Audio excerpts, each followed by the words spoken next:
हे दोन्ही पार्ट समोरासमोर ठेवायचे. त्याच्यानंतर कटोरीचा जो हा गळ्याचा भाग आहे तो ह्याच्या समोर लावायचा असं थोडंसं वरून घ्यायचं तिथे.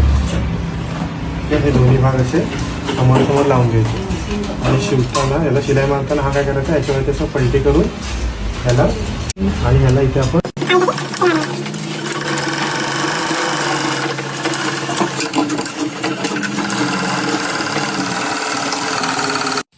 1.5 इंच आणि वरून अपेक्स पॉईंट किती आहे 1.25 इंच. अपेक्स पॉईंट वरून अपेक्स पॉईंट घ्यायचा इथून 1.5 इंच आणि हा टक्स मारायचा.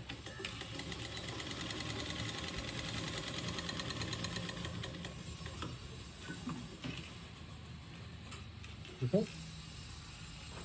टक्स मारायचं नंतर याच्या खाली योगपट्टी लावायची. नंतर आपल्याला ही खाली अशी एक योगपट्टी लावायची. योगपट्टी लावताना ही जो योगपट्टीचा वरचा भाग आहे तो हुकच्या साईडला ठेवायचा आणि मग हिला याच्यावरची अशी उलटी फिरवून घ्यायची.